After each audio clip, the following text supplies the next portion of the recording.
This, incidentally, is the 13th year of the seminar, this joint seminar. Prerna Singh and I started it when Prerna was at Harvard 12 and a half years ago, and it has gone on, which is very good. Yes, you were there 12 and a half years ago. I know, yes. It's not Yes. 12 and a half that I'm...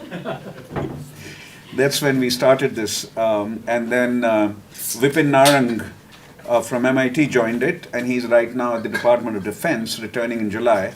So security, once he returns, the security meetings of South Asia seminar, joint seminar will take place at MIT, which has been our tradition. All security meetings at MIT.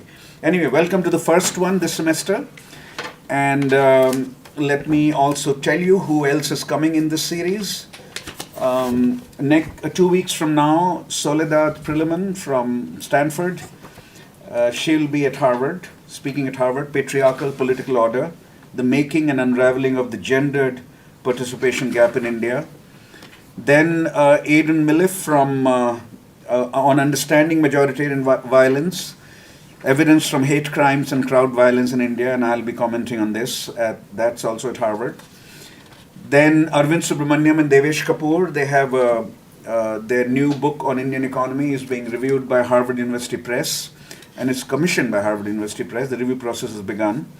They will be here at Brown and presenting 2 chapters from the book, one on growth and the other on public sector.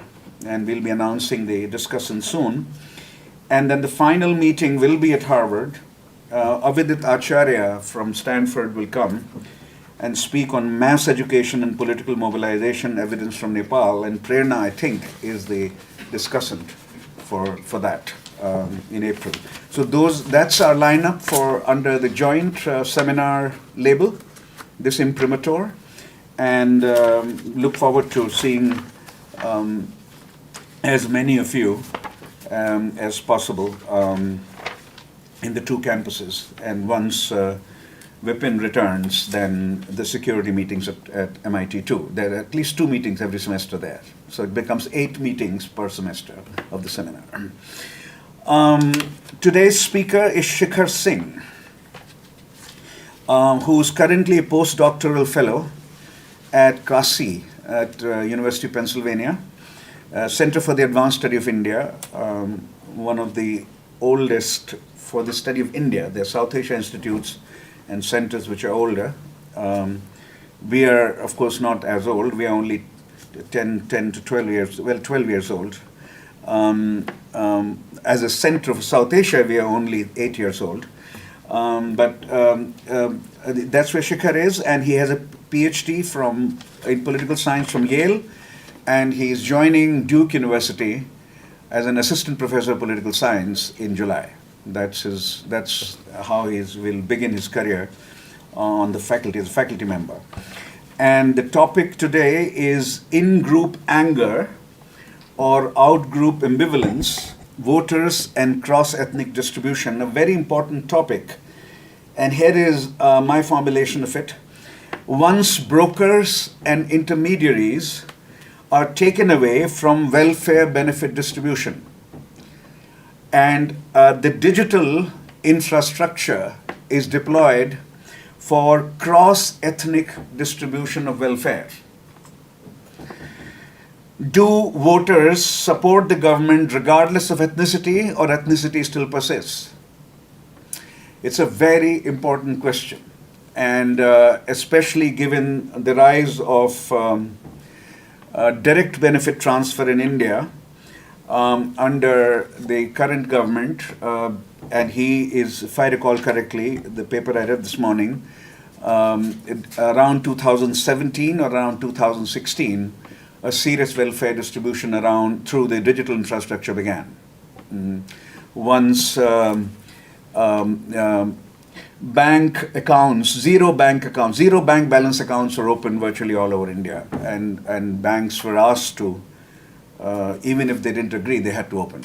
That was the argument that the government made. Arvind Subramaniam is not here. He was involved with it, but I've sent him the paper, and he'll probably hear from me, because he was involved with this whole idea of digital use of digital infrastructure for the distribution of welfare benefits minus intermediaries, minus brokers, on which there's a lot of material, including a paper we publish, Patrick Heller and I publish, and Siddharth.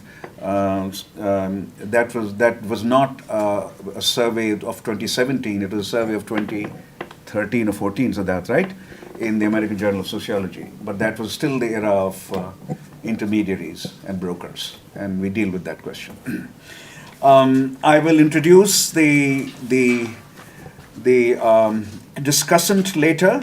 We have someone who's also thought about these problems quite a lot, Fayaad Ali. I'll introduce him once the roughly 40 minutes of Shikhar we have.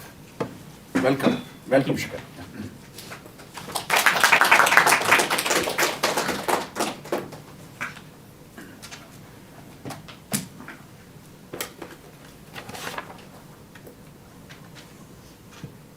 Thank you, Professor Bashi. Thank you to the organizers of the Brown, Harvard, MIT seminar in giving me this tremendous opportunity to share my work. I'm really grateful to Pawan and Natalia at the Saxena Center for making this possible and for your very generous hospitality, and to all of you for your time and for your feedback and engagement with my work. So thank you so much. Let me start by saying that I study democratic accountability, more specifically how or under what conditions in which voters hold elected officials or politicians accountable. And in studying this question, I try and engage with what I think to be three big changes that are confronting developing democracies like India. One is the transformative change in the welfare landscape or state of countries like India, specifically India. The second is rapid urbanization. And then the third is serious threats from climate change. Today's conversation is focused on the book project, which looks at how transformative changes in India's welfare state affect ethnic voting, particularly how it has been characterized or conceptualized in the Indian context and broader developing democracies context. So let me start by actually describing what that model is. In much of the developing world, particularly countries like India, the dominant model of politics is often considered or described as ethnic clientelistic. This is a model in which, here's a picture from my fieldwork in some districts in India, where essentially an intermediary, a broker, delivers a benefit to a voter, which in this case is a gas cylinder, and there is a kind of explicit transaction in how that takes place, with an expectation for political support in return for the benefit being delivered. The key defining attribute of this model of ethnic clientelism is often that politicians who use brokers to deliver these benefits, the brokers have a pronounced ethnic bias in who they give the benefit to. And as a result, citizens have a preference for politicians from their own community or their own caste or group, because they expect to materially benefit from the election of said person.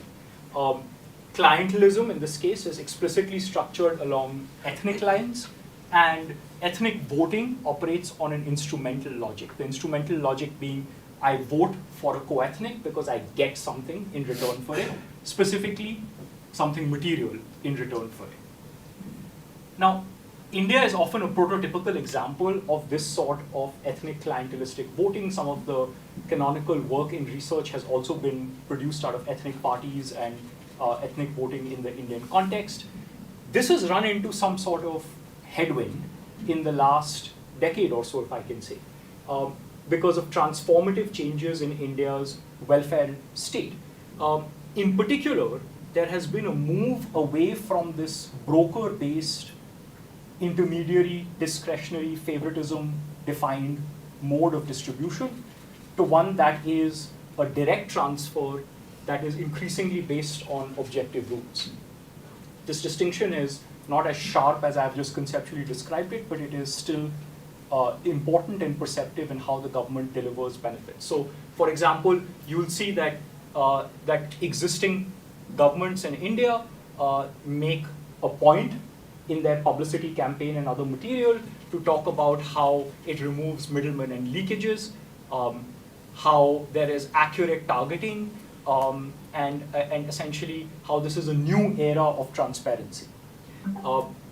Per estimates of, let's say, for example, The Economist magazine, there are about 300 plus different programs that distribute these sort of benefits to sorry, that distribute these benefits to a variety of citizens who are socioeconomically excluded and vulnerable. On last count, there have been some 950 million different people in India who have benefited from this range of welfare programs, and it accounts for about 270 billion US dollars in government spending since 2017. So big government spending, large number of beneficiaries, and a large variety of benefits that are coming with this. Incredibly valuable things are being distributed through this process as well. So in the rest of this conversation, I hope to focus on a housing program, which is called the PM Awas Yojana, and talk a little bit about what its political impact could look like. The key defining feature of all of this is that it is non-discretionary and for the most part based on objective rules reaching directly the intended recipients. Now, this has significant impact on lives as well. So here is some evidence from the field. What you see here is a picture of a typical recipient or a model recipient of the PM Awas Yojana house. One of the criterion for getting the house is that you must have none of the walls in your house should be made out of brick or any permanent material, so it's mud-based. The roof should not be pakka, as they would say in Hindi. And what you see behind is a kind of two-room cement structure that this beneficiary gets in the process of benefiting from the PM Awas Yojana. And for reasons that are clear, there is a big transformation between living in something in a dwelling that is like that and moving into one that is behind, particularly if you consider, for example, theft or torrential rain or other material circumstances that can affect an unsecured house or property of the former kind. Now, this rural housing program in one village alone that I'm showing you a picture of, there were about 145 new houses built under this program. And this is considerably greater than what almost all the prior housing programs in the previous 30 years or so put together would do in the same village. And beneficiaries for this housing program are chosen explicitly using socioeconomic data, which is the 2011 SECC data, not who the village pradhan knows, likes, or part of their extended kin network. And so, mapping back to the parent question, how does this kind of programmatic distribution, which I just described, affect ethnic clientelistic politics, the predominant model of politics, the characterization of politics in the Indian context,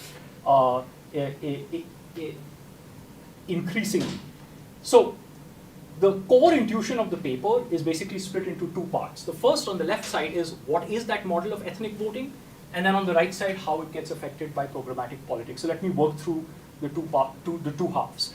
On the left side is what would be the classic case of instrumental ethnic voting. So there is a politician who has some benefits distributed through an intermediary, and a underlying population with groups of different members, or different groups, but for a stylized example, imagine two groups, and there is kind of preferential distribution of the benefit to members of their own group.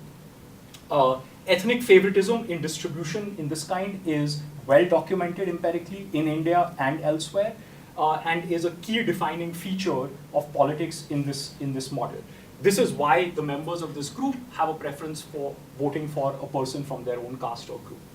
Now, rule-based direct transfers do something very important, which is they take away the discretion of this intermediary and therefore weaken ethnic targeting. There's a built-in scope condition here, which I can reflect on at the end of the conversation, which is sufficient inequality within castes so that the rules cannot perfectly proxy for group membership, which is satisfied in the Indian case for the most part. But essentially what happens is when you use data and rules to target beneficiaries based on, let's say, a socioeconomic criterion, you may distribute benefits to this set of people rather than people from a particular group. And as a stylized fact, the housing program that I just showed you or talked to you about 6 out of 10 beneficiaries in this were from essentially groups that were considered or typically considered outside of the ruling party's core support base. So in this case, Dalit, Adivasis, and Muslims. Okay, so this is the kind of the dislocation that is taking place.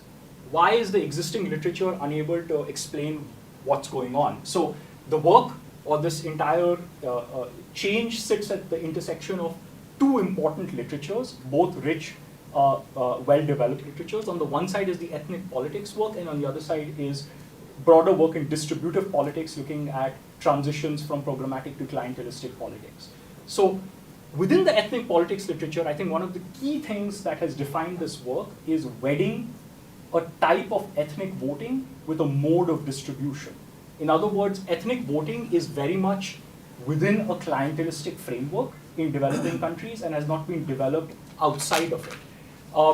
And as a result, when cross-ethnic voting is studied, it is almost invariably studied by extending the logic of clientelism. So this can happen in a couple of ways. For example, if a person from group A would like to appeal to voters from group B, you can co-opt a person from that group, and then the logic of clientelism basically applies lock, stock, and barrel that point forward. Alternatively, there are instances where there is inadvertent targeting of benefits. So there is a non-excludable benefit that a politician wants to give to members of their own community. It so happens others are in the same community, they benefit, and therefore may have a reason to vote for that politician. And more recently, including colleagues in the poli-sci department here have done work on how accidental campaigning can have an effect on cross-ethnic voting. So I'm in a helicopter, I'm planning to go campaign to people in the in-group. I end up landing at a place which is predominantly by the out-group. What happens? Is there a backlash, etc.? So the kind of key limitation on the ethnic voting side when we describe this politics is it's always wedded to a mode of distribution, which is clientelism, and therefore we're not looking at how changes in that mode of distribution itself are affecting the logic of ethnic voting or nuancing the way we think about ethnic voting. There is, however, work that looks at when countries transition from clientelistic to programmatic, rule-based, non-discretionary distribution. This literature has typically focused on macro or societal conditions that are necessary for transitions to take place. So the emergence of a middle class, rising incomes, urbanization, reduction in the size of the state, etc. Where it has focused on individual level changes in conditions and how they impact political behavior, a lot of the evidence comes from the adoption of conditional cash transfer programs in Latin America, where ethnicity is not as salient a determinant of political choice. So as a result, in a way, India is an exemplar of change or a transition from clientelistic to programmatic politics in an ethnicized system where the ethnic voting model is active and salient. Okay, so what is the main contention of the paper or the broader project? I suggest that basically there are two challenges to ethnic voting that emerge as a consequence of moving to a rule-based direct transfer way of delivering benefits. And they're as follows. So if you remember, when politicians use objective rules to kind of distribute benefits to voters, you have a situation in which there are a lot of people from the same ethnic group as the politician who don't get the benefit. And this raises the concern for a backlash from in-group voters. And a lot of people from outside of the ethnic core of a political party who potentially do get the benefit, and uncertainty from the politician's side on whether they will be rewarded for channeling material or other benefits contrary to the expectation and prevailing paradigm to these voters. So the twin challenges to ethnic voting that then surface are essentially concern of a backlash from your core and uncertainty over reward from those outside who benefit from your distributive programs. And so in the rest of this conversation, what I want to focus on is how in-group and out-group voters respond to rule-based direct transfers by presenting some empirical evidence to you from the Indian case. within this Indian case, I think there is reason to expect a lot of different things, but certainly a kind of adverse reaction from the in-group and some anecdotal evidence of reward or support from the out-group. So if we look back to policy shifts that have adversely affected the material circumstances of groups, particularly the in-groups that I will be talking about, there has been a history of a mobilization against policy shifts that had adversely affected their material interests. And increasingly in Indian editorials and even database journalism, there is work, and here is a smattering of headlines from some of the main and reputed newspapers of India discussing how beneficiaries of government welfare programs who are disproportionately from members of the outgroup, as I will characterize it, seem to be appreciative of the fact that they are getting welfare benefits and something has been done for them, and that this may have a kind of impact on the politics of the country when it comes to at least electoral politics. The answer that I will provide in the course of this kind of presentation is essentially that, contrary to that expectation of there being an in-group backlash and some out-group reward, there's actually no backlash from, as I empirically show, from the in-group voters of the ruling party, but it is the persistence of the kind of ethnic preferences of the out-group which creates an ambivalence on the part of winners or the kind of net gainers of the policy. So just to kind of give you a map of where the work is, ethnic voting is broadly situated within clientelism. This is a move to study how that voting and the logic of it operates in a different distributive environment, which is rule-based direct transfers. Within the rule-based direct transfers, one may expect going in that it's in-group anger or a backlash from your supporters for not preferentially treating them in the distributive process. But what we find instead is it's uncertainty over out-group reward that might be the principal political constraint that is acting on those implementing the project. I just want to say that this is part of a broader book project which looks at explaining how in-groups and out-groups are behaving the way they are. And I'll circle back to the specifics of that in the next steps at the end of the presentation. But two things that I would like to point out is, one, I think what is clear from these findings is that the instrumentalist model of ethnic voting that we have so far developed inadequately explains both the behavior of the in-group and the out-group in this particular instance, and increasingly of Indian political behavior. So there is a need to look beyond or to develop outside of the existing model. And second, I think a move to a more multi-dimensional model of ethnic attachment, which kind of draws on theories of both racial voting outside of India, but also social psychology and social identity theory, which are very often used to characterize identity politics in Western developed societies, but kind of material transactional ethnic logic prevailing in developing democracies, to bring some of that conversation into our understanding of ethnic voting in the Indian context. Okay, so very quickly, I'll start with a kind of, this audience needs no contextualizing, but some stylized facts that I hope to lean on in the context of the rest of the conversation. So India's ruling party currently, the BJP, was amongst other things elected on a good governance Sushasan platform in 2014. And in the course of this conversation, what I'm going to do is essentially define dominant or privileged and dominant castes as their core support base, and marginalized groups like Dalits, Adivasis, and Muslims as essentially outside of that core base. There are many ways to define this line. You could think of a kind of hard line on the grounds of, let's say, some other identity, or within a caste identity, a narrower definition of core, and future work will look at kind of like how it is robust to that definition. But for the time being, treat these as the in-group and out-group when I describe them.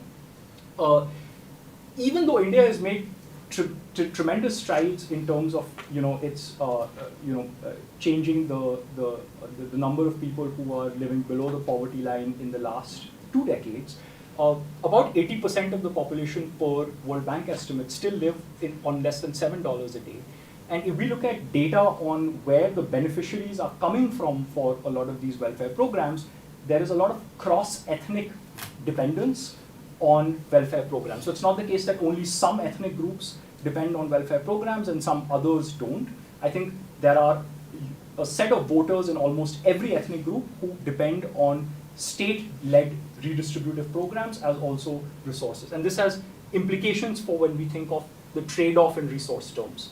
And then finally, some might ask, why would a government ever get into using rule-based direct transfers in the first place when these findings seem to indicate that there is potentially not much immediate perceptive change in the nature of politics amongst the outgroup that you're trying to convince. And I think those have things to do with, one, an opportunity, which is expansion in state capacity because of digital public infrastructure, so better ideating on the part of policymakers, and a weak opposition, which means time horizons are slightly different from what we would expect in a highly competitive electoral setting. And I'd be happy to, again, come back to this when we discuss why some of these things might be happening. Okay, so I want to motivate 3 hypotheses for the purposes of the remainder of this discussion, around which I'll structure the empirical evidence. The first is on the in-group side, which is essentially that core supporters of the BJP, which is the ruling party, should punish it for substantially benefiting outgroups through the redistributive programs that I just described. Among the outgroup, in this case we'll focus on Dalits, there are 2 types of, or 2 levels of responses when we think of rewarding. So the first is that outgroup beneficiaries should recognize and appreciate rule-based direct transfers. This is almost like an intermediate step for anything else to happen. And then a harder test, which is the core logic of ethnic voting, is basically having a preference for a co-ethnic politician. How does that change? Of course, this can't be electorally tested in the real world setting, so a behavioral game that mimics some of the conditions under which the kind of core logic of ethnic voting operates, to see whether there is a weakening of ethnic preferences amongst those beneficiaries.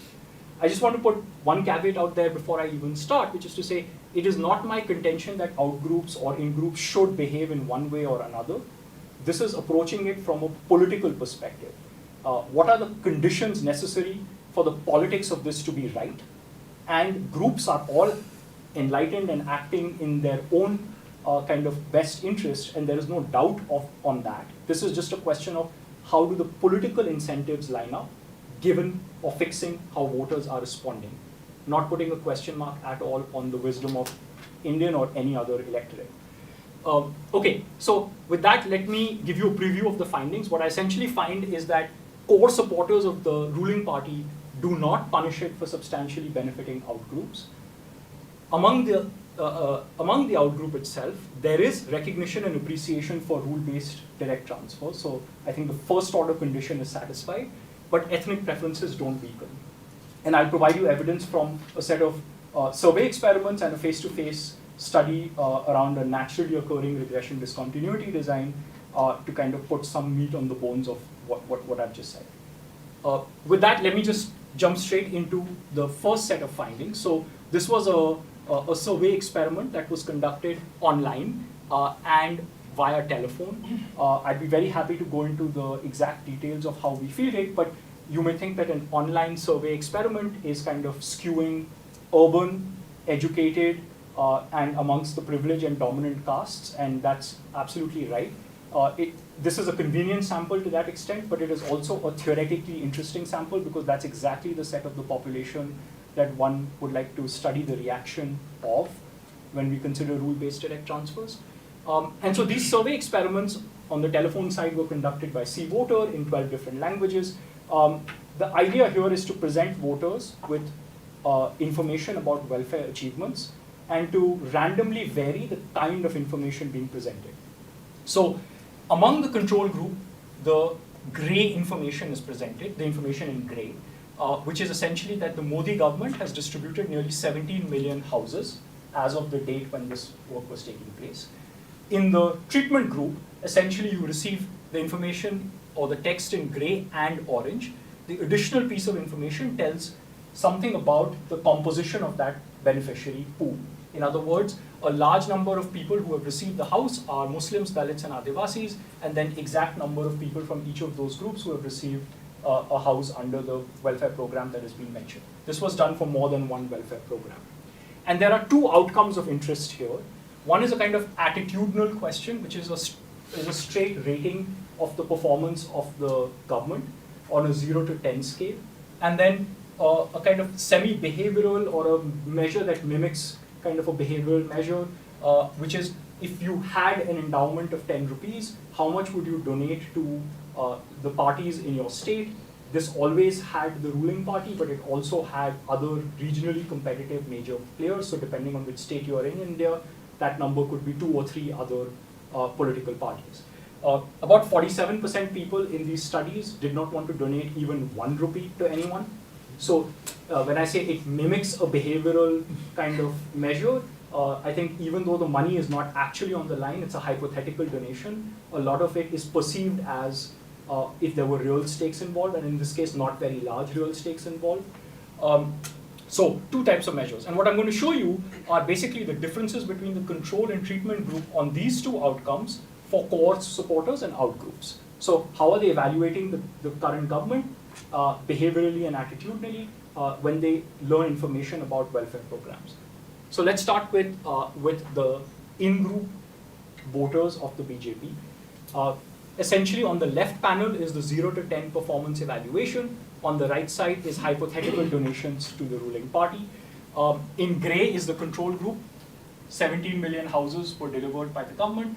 In orange is 17 million plus who they go to. In this case, point to remember is that what's being emphasized, and in piloting and other, I can say with some degree of certainty, learning rather than priming, is essentially that a large number of these houses did not go to people like you. They went to people in other ethnic groups. So unsurprisingly, in-group voters rate the BJP government very highly. They're also primed to do so because we tell them the BJP distributes like 17 million houses, just shy of 8 out of 10. That performance evaluation is unmoved, in fact, only marginally higher, though statistically indistinguishable, when we look at those who have been told about the composition of that beneficiary pool. In other words, have been told the cross-ethnic nature of distribution. When it comes to donating to the BJP, there's a little bit of a drop. So I think this could be some amount of social desirability or kind of depending on how we're operating, why people are answering attitudinal questions. But a majority of that hypothetical endowment, a little greater than 5 out of 10, just shy of 6, is donated to the BJP. Just one second. And that amount in donating terms, hypothetically, increases, though not statistically distinguishable from the control group, amongst those that learn of the fact that welfare programs have disproportionately benefited outgroups. I don't know. Just a very quick clarification question. So when you're talking about the composition of beneficiaries, is there any reason why you don't use percentages? And what I notice is that in the control group you use million, Yeah. and in the treatment you say lakhs. So it's all in lakhs. The million is just for the purposes of this conversation because that unit is a little like lost in translation. When it comes to percentages, it was piloted both ways. I think the more effective intervention was one where absolute numbers are described because the absolute numbers are big. Percentages could be operating on a low base, and that often is a kind of, can have a different effect. But both were piloted, at least in the early stages. Okay, so what about the outgroup? So you'll notice all the bars move down. Amongst the outgroup, even when interviewed in this setting. So on performance evaluation, the evaluation is about 7 out of 10, which is high. But note that this is not a pure control condition where we're asking people what they evaluate a government's performance. It's by giving some positive information about a welfare program. And that number, I'll just come to you in one second, Sebastian, is unmoved when voters from these outgroups basically learn that welfare programs have benefited people from their own ethnic categories. In other words, there is no clear sign of rewarding. Quick clarification. Yes. Are these participants all from different ethnic groups, or are they all people you think are core BJP ethnic groups? So these are outgroups.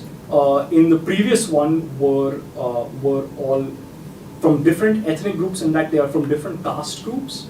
but if you were from a general or an OBC category, which is the level at which this data was collected by the implementing firm, you're categorized as in-group. And for the rest, out-group.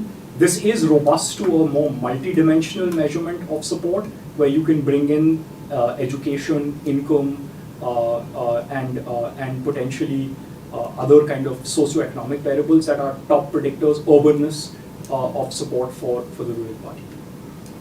On the right side is donating hypothetical donations to the ruling party, and as you can see, there is actually a drop. So now a majority of the endowment is not given to the ruling party, just less than about 4 out of 10. And again, no perceptive kind of change in donating to the BJP as a consequence of learning that redistributive programs have benefited people of your ethnic groups. Two quick things. One, these are well-powered tests to detect even small effects. So it's not that we're going in with a potentially underpowered test of like even small changes. And second, I'd like to note that at the start of this, the discussion was about outgroup beneficiaries, first-hand exposure to a rule-based direct transfer, not hearsay or a bystander. So this is not a true test of the second and third hypotheses insofar as this is about learning about redistributive programs happening to others rather than first-hand benefiting from those redistributive programs. So this is just shown because that data included members from those ethnic groups as well.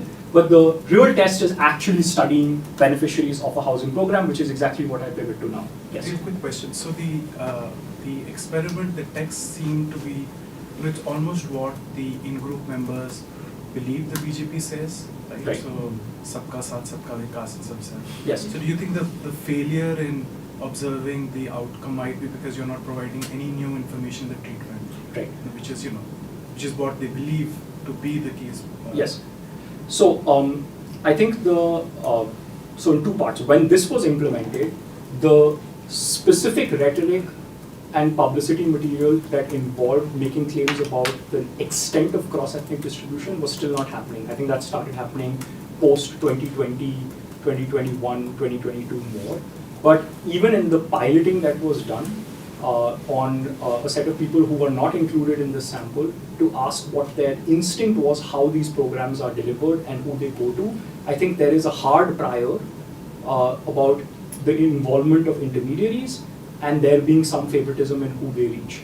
And I think that may begin to move now. I don't discount that, but with this treatment, that was not as much a concern of basically people already knowing that this is the case. If that was the case, those sets of voters are essentially being primed to think about this, and then the concern would be that the control group is also thinking the same thing, and I don't think in the piloting that is what was coming out.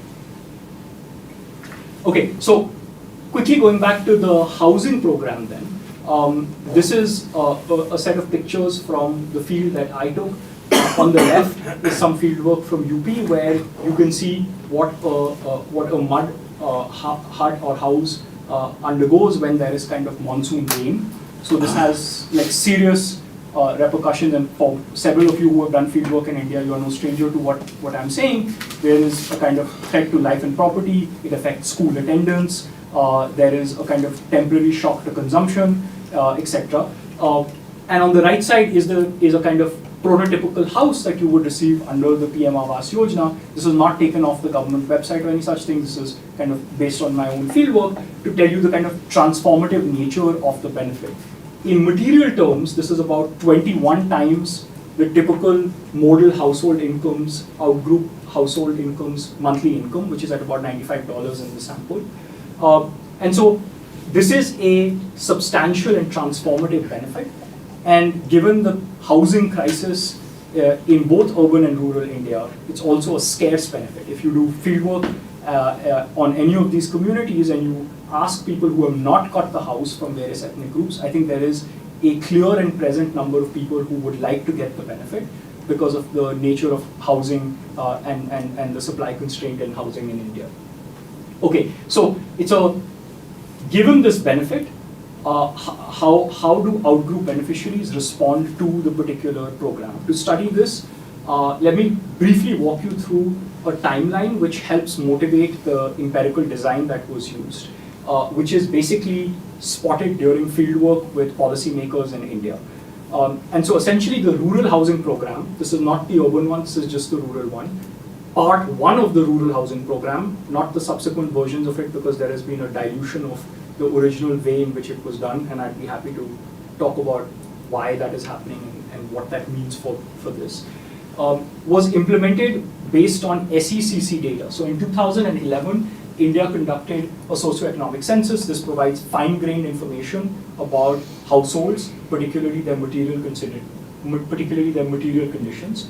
In 2014, there's a change of government, and one of the things that it does is it basically uses this data to identify beneficiaries on a 10-point scale or score using components from that SECC data. This is done at the central level.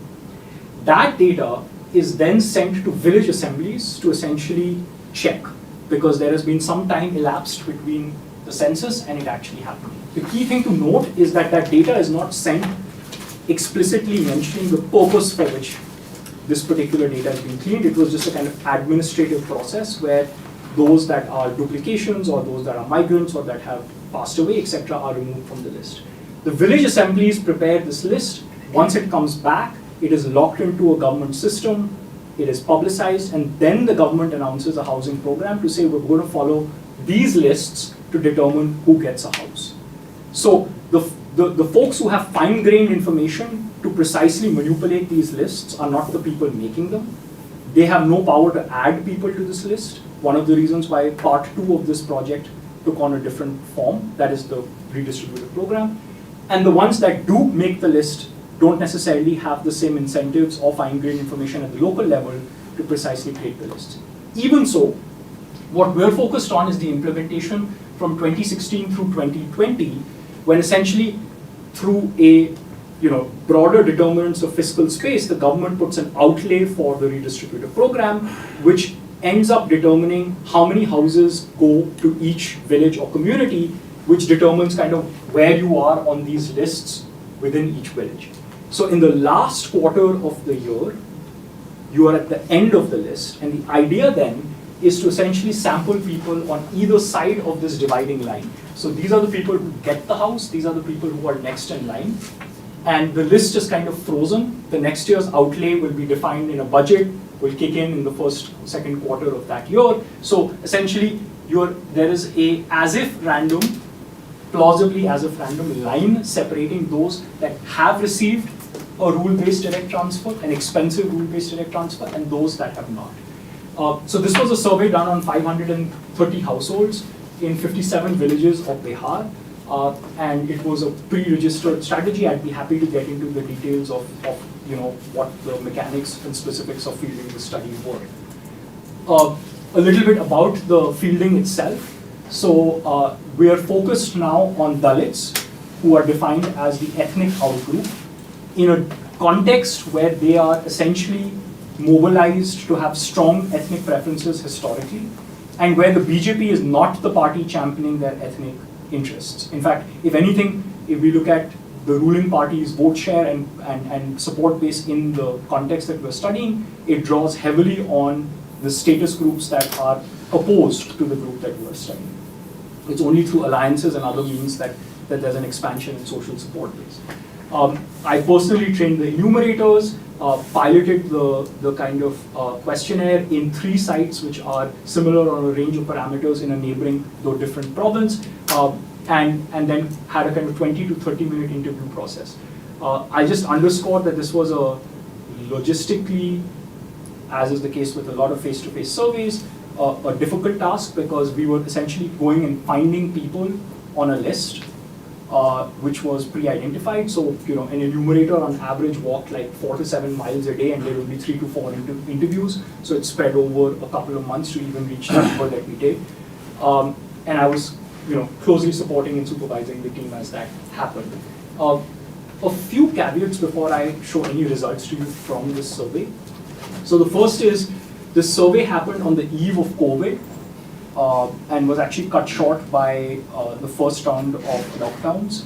So there was an inability to basically go back into the field, and What that means from an estimation point of view or a kind of inference point of view is that there is a small sample and therefore potentially an inability to detect smaller effects. And a null effect is not necessarily proof of there being no effect because you're underpowered to detect that particular effect.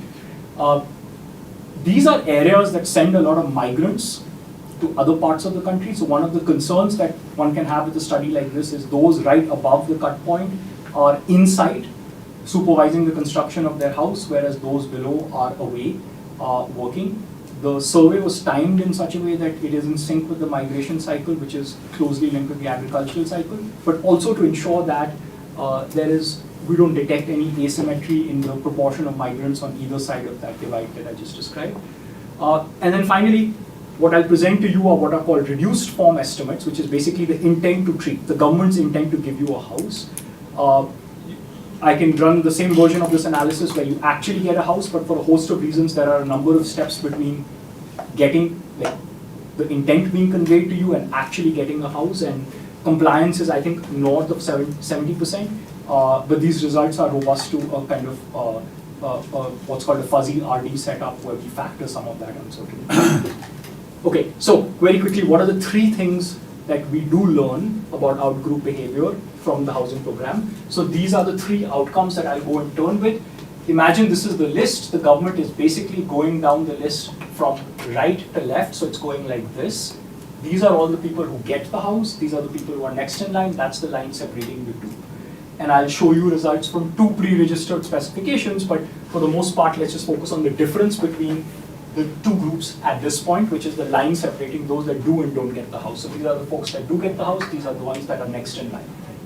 Okay, so the first outcome measure here is, has the BJP done something for you, which is like a recognition of the fact that something has happened for you. And this was measured on a 0 to 4 scale, basically involving coins. So the number of coins that you put down is the more you put, the more you agree with the statement. And there is essentially a 0.6 to 1 scale unit increase. So in percentage terms, this is like 15 to 25 percentage points of the full scale. So a sizable increase in recognition that the BJP has done something for you among the outgroup that get the house. The next is, are they aware of the non-discretionary basis, programmatic basis for which this was given? So to do that, I have a number of measures which are collapsed together in an index, and that's a 0 to 4 index. And again, what you find is there is a 0.4 to 0.87 index unit increase in programmatic awareness amongst those that get a house. Again, in like percentage terms, this is about 10 to 20% of the full scale. There is an improvement in programmatic awareness. And then finally, there's a question. Can I ask you how, tell us just a little bit about the programmatic awareness? Yes. What did you ask them exactly? Right. So I asked them questions like, are you aware of the beneficiary list? Do you think there is broker discretion in who gets it? Do you think there's ethnic favoritism, etc.? And those are all kind of then pooled together to create this. And then finally, on gratitude, so I, for reasons of inference and social desirability, didn't directly ask people whether they themselves have gratitude, but said, do some people in your ethnic community voted for the BJP out of gratitude? This was retrospective, 6 months after the national election, and there's a kind of 19 to 22 percentage point increase in reporting gratitude within the ethnic group. So, taken together, what I suggest this evidence points to is there is awareness that the ruling party has done something for you.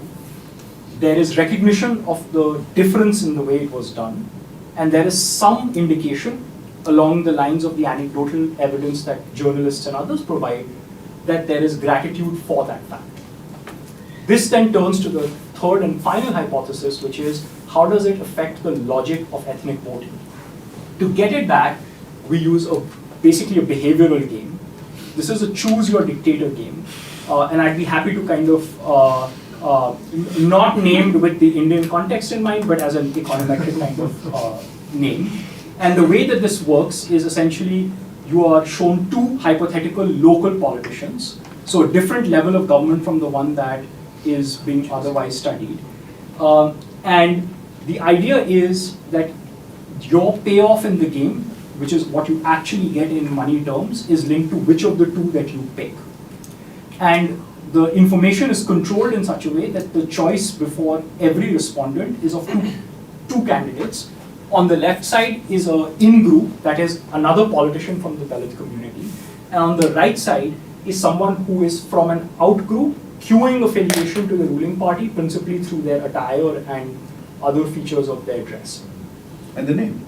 And their name. Jasad. Yeah, exactly. And so, again, this was piloted in the 3 sites in UP to make sure that these two, like this is not interpreted as something else, and you know what it may be being interpreted as. There is a reason for not explicitly queuing party ID, which is the level at which this election is being described. There is no party identification. There is party inclination or affiliation. So to keep it realistic and also not too in your face, it's subtly cued. And this mimics, if we look at the kind of broad theoretical conditions under which ethnic voting, the instrumentalist logic is supposed to work, all of those. So let's say the Chandra 2004 et al. Logic of ethnic voting is in low information environments, which is what this is. We don't know anything about these two other than what I've just described. Politicians' ethnic labels, which are visible and sticky, will provide you some information about their distributive intent, which in this case is what they will pay you as a consequence of picking them, right? It's not an actual election, but it mimics the condition. And the expectation going in is that beneficiaries of the housing program should be more likely to pick the out-group politician, or certainly less likely to pick the in-group politician as a consequence of a rule-based direct answer. So it's just a measurement of ethnic preferences at the end of the day, a behavioral measure of ethnic preferences. And what we basically find is that there is literally no difference, but a difference in the other direction, if anything, between those that get the house and those that are next in line. Now, there can be a series of reasons why there is no difference between these two sets of people. Many of these kind of try to anticipate and pre-register as explanations. So could people who are next in line anticipate getting the benefit, and therefore they're not responding because they haven't got the benefit, but because they expect to in the near future? We provide some evidence to show that the knowledge required to have such an expectation or the explicit measurement of that expectation does not lend itself to such things. There could be overriding other ethnic angles that are dominating voting. So we measure, you know, animosity towards some other outgroups, etc., to see whether that might be dominating preferences. And so I'd be happy in question and answer and other session at the end of the presentation to walk you through why we're able to rule out a lot of those alternative explanations. Okay, so just kind of going back to the broad summary of what I started off with. Ethnic voting is mostly, if not entirely, situated within the clientelistic framework. This is taking it outside into a new distributive environment, which is rule-based direct transfers, and then documenting that it is not a backlash from in-group voters or lack of appreciation from out-group voters, but essentially the persistence of the logic of ethnic voting amongst that out-group that is providing the principal political constraint or consideration for those that are implementing these programs.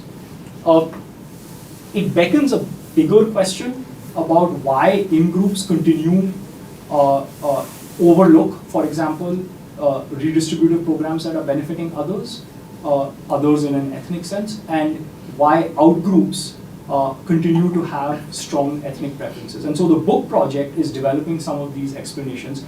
Let me provide some initial intuitions, and I'd be happy to kind of corroborate with evidence, both fieldwork and empirical hereafter.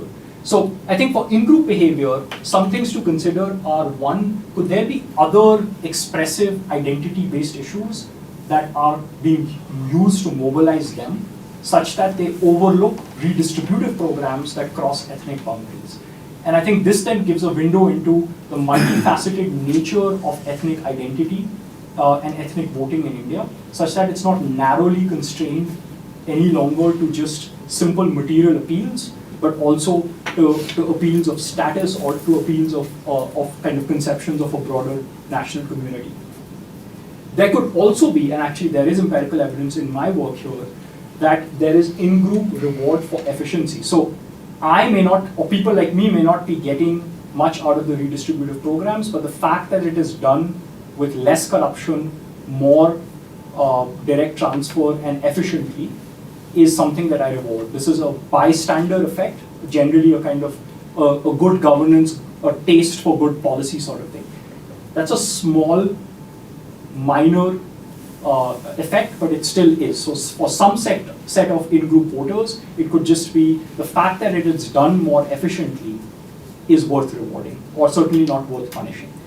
And then finally, on the out-group side, why is it that the logic of ethnic voting is strong or appears to be strong? I will say that these findings echo a lot of the national and state level differences in the performance of ethnic parties in Indian elections. So it's not as if this is just a behavioral game. It's kind of corroborated by actual electoral data where in one set of elections there is large-scale ethnic de-alignment or cross-ethnic voting, but in state elections, ethnic parties, even in a state like Bihar, would do exceptionally well.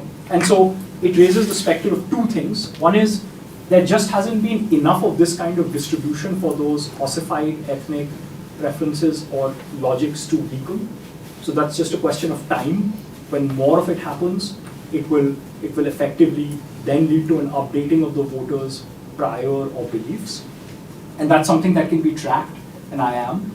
Or the other is this idea of contained gratitude, which is if level A of government does something for me, I have gratitude and support for level A, but it means nothing for my politics and preferences for another tier of government.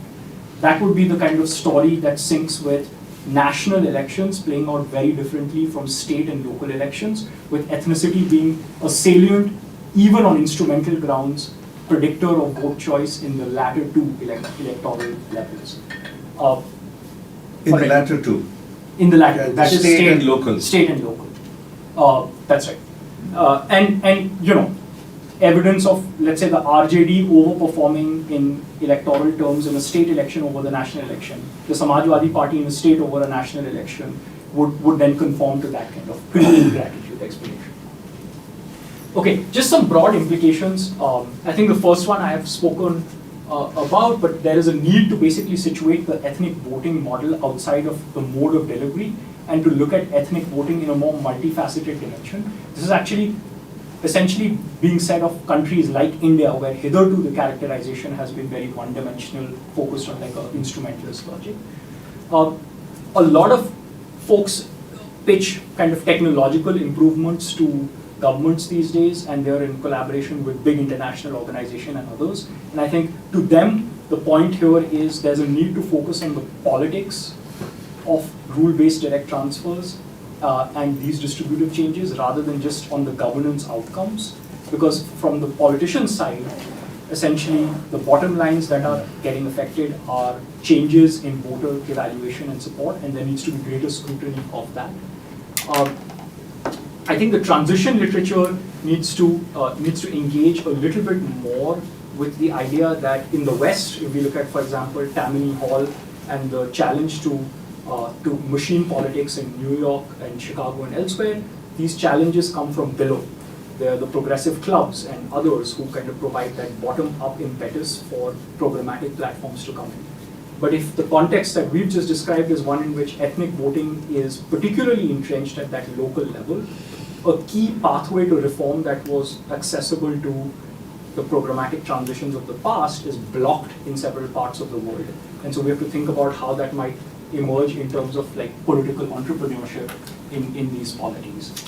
All right, I'll just wrap up finally. The broader kind of portfolio of work looks at rapid urbanization and environmental challenges. So we have excellent work happening on big cities in India. It turns out a lot, if not most of India's urban population actually live in smaller towns that look like this.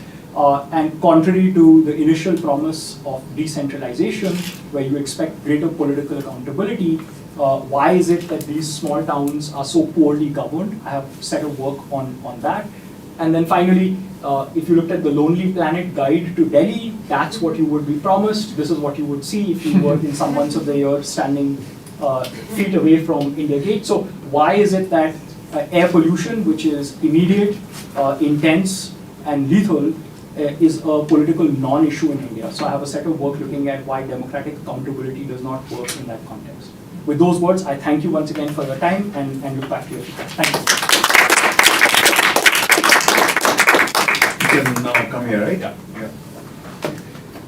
So, a commentator is Fayaad Ali, currently a postdoc doctoral fellow in the government department at Harvard and joining the government department in July as an assistant professor of government. He has participated in this joint seminar before and has been a regular participant actually, and we welcome him back. He received his Ph.D. from Stanford in 2023, and the current research is on democracy, identity, and intergroup relations. So there's a large intersection between what Shikhar does and what Fayaad does. And we'll all come here now because you made the presentation. Are you going to use a lot of this? No? No, I'm just going to Okay. speak. Fair. Next Great. 10-15 minutes of yours. 10, 15 minutes. Okay. I'm going to sit. I just think that's easier. I clearly didn't get the memo that I was supposed to wear the same thing as Ashu and Shikhar while sitting up here. I'm just kidding. Okay. Thank you so much, Shikhar, for this presentation. I'm really excited to be commenting on this. Shikhar and I met for the first time when we were both on fieldwork in UP, so exciting to see this. I'm grateful I had the opportunity to read the paper. I learned a lot. I think it's well motivated from a theoretical perspective and, takes deep care to ensure the research design is sound. The writing is also very clear. Argument is sharply made. So I really commend you on the paper. And the presentation was visually very appealing. I'm going to summarize sort of my main takeaways and then give a couple comments. Some will be more broad, and a couple will be India specific. Some will be about the paper, and some will be a little bit about the broader project. So the paper argues that democracies are moving towards a rules-based transfer. It raises interesting questions for our existing theories of ethnic politics and distributive politics. I think the paper is notable in that it's zoomed in on really one of the most important changes in the study of Indian political economy in the past several decades. And this is the way that the welfare state has really shifted its mode of delivery. It's clear from many journalistic accounts, even from fieldwork in India, that essentially citizens are gaining access to welfare through direct transfers, where these middlemen or these brokers, who may have been subjective, are being cut out of the process. And I think you do a really excellent job of highlighting that change and why it's important. The paper argues that the shift to rules-based direct transfers occurs. There are implications for ethnic politics. In-group voters, or those who are core to the party, may feel slighted by the fact that out-group members are now getting material benefits, and they could backlash against the party. And then out-group voters, those who are not core to the party, may be pleased that they are getting these transfers and more likely to support the party, or they could be ambivalent. And in many ways, I think this question cuts across a fundamental consideration for parties, which is, can they do things that benefit a non-core group without upsetting the core group? And does actually, taking efforts to engage the non-core group actually matter? So the paper, I won't go into the two pieces because I think that Shikhar does a nice job of sort of outlining it in the presentation. But I think overall the paper suggests that, one, it is possible that there may be a dimension that is expressive, not just material, in voters' considerations, which harkens back to perhaps how Donald Horowitz discussed the psychological value of co-ethnicity. And it also highlights that this shift to programmatic politics could be obstructed due to the lack of reward that parties get, that out groups don't, the lack of material benefits and the willingness of out groups to reward them. So I'm just going to go through a few theoretical comments. So first, on the theory, the paper discusses this shift to rules-based direct transfers as a movement away from the ethnic clientelism setup, which is how we often characterize India. But I think that it's important to take a step back and think about what the types of material benefits clientelism as a concept highlights. So for example, when Kanchan Chandra discusses clientelism in her book on India, she considers it to be preferential access to welfare programs such as the housing schemes like Shikhar highlights, but also many other things like access to a government job, priority of building a road, access to a politician for help with some issues, and so on. And this suggests that even though there may be a shift to rules-based direct transfers, and it's still likely that core supporters could be getting other forms of clientelistic transfers, such as the government job, access to the politician, etc. For example, in my own work, fieldwork in North India, some of these forms of clientelism seem quite relevant today, even when welfare is being done in a more objective manner. So should we expect the shift in welfare transfers to be the most important part of the clientelist benefits that the core supporters are getting?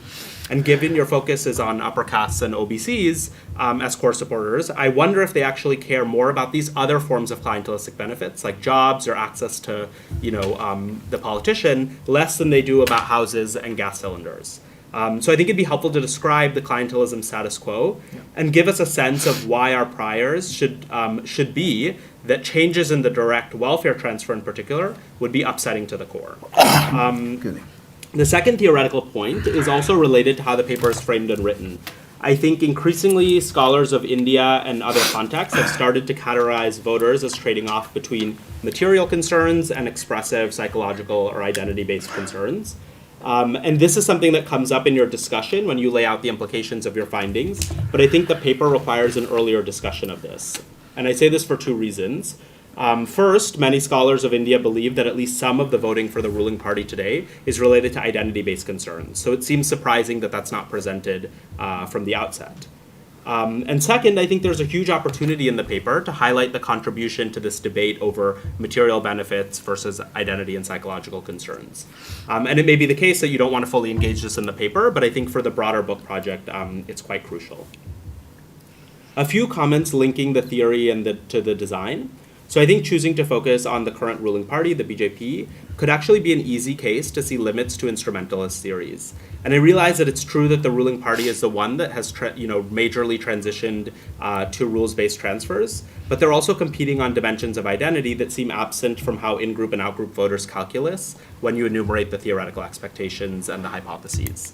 And I wonder if you would find similar results by looking at a Yadav party like the SP or the RJD and their extension to material benefits to non-Yadavs using a rule-based transfer. And perhaps it's more likely that we see the instrumentalist theories there because they arguably are not making as many explicit identity-driven demands as the current ruling party. So I think this raises questions for you about what types of parties we would see these null effects in the experiments. And it provides you an opportunity to think about the types of parties that are able to move to rules-based transfers and not face backlash or garner out-group support. I think we need a clearer justification for the decisions on who the out-group and the in-groups are when we move from theory to design. The main analysis in the paper currently classifies the in-group as upper castes and OBCs and out-groups as Dalit, Adivasis, and religious minorities. However, and then some of the analysis also includes these economic and additional criteria in the appendix. But I think there are a few possible issues to think about in this classification, which I think you can think about when expanding the book project. First, if we're classifying based on who the BJP's initial core supporters were, then it seems like the core supporters would just need to be upper castes and not including OBCs. So, obviously there's been extensive work on the BJP as an elite party, which is primarily driven by their focused upper castes. But I also think if we look at, instances like post-Mandal Commission and the way that the BJP engaged with OBCs at that time, I wouldn't necessarily think that we'd consider them a core of the party, at least at that time. The second consideration is if we consider defining core supporters today, I think it's possible that upper castes may still be the only ones who could be considered core supporters, given that OBCs, I think in the 2019 election, upper castes were the most supportive of the BJP, and then we have 44% of OBCs voting for the BJP, 44% of Adivasis, 34% of Dalits, 8% of Muslims. Yeah. This is Lokniti's 72% upper caste. Yeah, so I think that this could be helpful in thinking about how you want to make this categorization. But it suggests that, I would personally be curious if among the Muslim subset in your sample in the survey, if the treatment of stating that the ruling party provide housing to minorities boosts their willingness to vote for the BJP. And part of me actually thinks you may find some out-group approval in that particular context. Also relevant to design concerns and the focus on the BJP, I wonder if you can leverage some state-level variation in the sort of online and on-phone survey. For example, historically, the BJP has been considered more encompassing ethnic party in some states versus others. And so I think it's possible that there could be some variation in whether out-groups and in-groups get upset based on whether the BJP is conceptualized more as encompassing at the state level or less encompassing at the state level. A few more comments on study one. So I first want to commend you on the scope of that particular survey. I mean, the range of states, different languages, and you really take steps to ensure that the respondents are both attentive online and in the telephone sample. So I think this is actually an important model that people can follow when they do surveys both online and on the phone. In the survey experiment, the treatment here is mentioning the welfare policy helped Muslims, SCs, and STs. And I think someone mentioned this earlier in a comment, but I wonder if most voters are already aware of this. And you suggest that the fieldwork and the pretesting suggests that they're not aware that it's as expansive of distribution to outgroups. And so I think it would be helpful to sort of hedge on that sort of in the article immediately, because I think that's the initial concern folks may have with that design. I also say this because the BJP actually does a pretty great job of advertising that they administer welfare in a non-discriminatory way, as was shown by some of the examples in the start of the way that they pitch their gas cylinder and housing projects. Just two minor points on the outcome variables. I think the donation may be the preferable outcome variable because the performance evaluation of the BJP is actually relatively similar for both in-groups and out-groups, and it's not clear if those are statistically different. So it raises some trouble with thinking about whether we can classify those groups as indeed in-groups or out-groups. Now, a few comments on the second study. First, commending you on this RD design, identifying it in the field, and the care you take to do this. I also think this is a really good model of how to write a really clear and transparent pre-analysis plan and then execute on it well in a paper. Like, it was just very clear what you were doing at every step of the way. You also do a really nice job of addressing the threats to inference, both through formal tests, but also ground level knowledge of how this was implemented, which I often think is missing when we do these list level RDs. Sometimes we just take it as given based on a rule, and we don't actually speak to the people who are implementing this policy. So I think that's quite commendable. In this section, you zoom in to Dalits in Bihar who are considered outside of the core of the BJP. I might be saying this as someone who finds Bihar politics fascinating, and you may not get this from an Indian politics specialist, but I think in the paper you should provide a bit more context on how to think about Dalits in Bihar in this moment and historically. Like, initially they supported the RJD, then the JDU, and increasingly the BJP. But there's also the presence of the Lok Janshakti Party, which gets a significant portion of some Jatis in the Dalit population. And also in the 2019 general elections, which is just prior to your survey, Dalits actually, at a very high level, supported the BJP, and it was actually quite high relative to other states. So I think it could be helpful to think about, theoretically what Dalits in Bihar might mean, and explaining that a bit more clearly. I found the findings here quite interesting. Essentially, you're showing that Dalits show gratitude for the BJP and awareness of these programs, but they don't change their preference for a Dalit politician.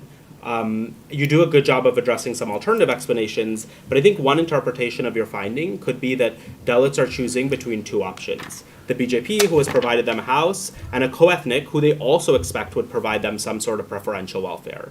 So then the decision will generally have to happen on some other dimension if their expectation is that both groups are providing some sort of welfare. And so it makes sense for the Dalits to prefer some sort of co-ethnic, because presumably they would provide welfare, and then they're also going to provide some sort of ego rents or pride or some other psychological benefit. So I'm not sure if these findings are as surprising as they're framed, given that it seems like the prior would be that if the BJP is using rules-based transfers and a Dalit politician would give preferential treatment, that you'd get the same outcome from both groups. Okay, so just one minor point. I think when thinking about some other alternative explanations, I wonder if you could more deeply engage with the possibility that there's an ideological reason that people are voting for or are unwilling to change their vote from voting for their caste-based party to the BJP, and there seems to be a growing interest in the role of ideology in Indian politics. So I think that's an important counter-explanation to rule out. And then just one last thing to highlight is that with the design right now, I think it tests the effect of giving things to outgroups through a rules-based transfer. And that's motivated by this change in welfare in India, but it doesn't test whether whether giving out groups through rules-based approaches versus giving out groups through discretionary way matters. And maybe we don't care about this because parties are not doing it in a discretionary way. But I wonder if we would actually find that in-group members would be quite upset if you told them that a party was giving out goods in a discretionary way, right, rather than a rules-based way. And I think this can help in the broader book framing as we think about this transition from clientelism and programmatic politics. More broadly, I think you may have to make a decision on whether you want to articulate the identity dimension as a mechanism that is driving some of the effects that you find. But regardless of how you move forward, I think this is incredible work, really deeply researched and well argued, and I look forward to seeing more of your work in this space and citing this paper. Thank you. Do you want to respond now or hold off? And Whatever is practice, I'd be happy to. Why don't yeah, let's collect. Yeah, Huh? sure. Yeah. So let me also say a few things. Yes. First, the question that you've chosen, the problem you've chosen, is an extremely important one, and I commend you for zeroing in on this topic, the transition from one kind of welfare state to another kind of welfare state. This is very, very important, and the clarity of the term that appears in mind is radical clarity. This is how clearly you presented your materials, and of course, one has to admire that kind of clarity. Now, maybe a couple of things. One something very small. First, you say 80% of India is at less than $7 a day. You'll have to tell us at what prices. 2011.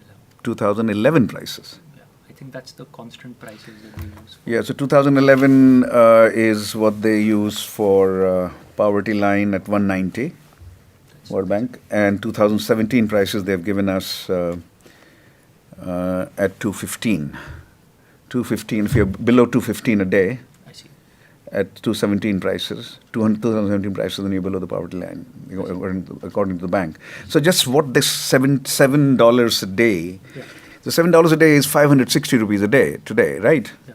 By today's logic. And what if you're saying 2011 prices, then this is probably, by today's prices, it could be 12, 11 or something like that.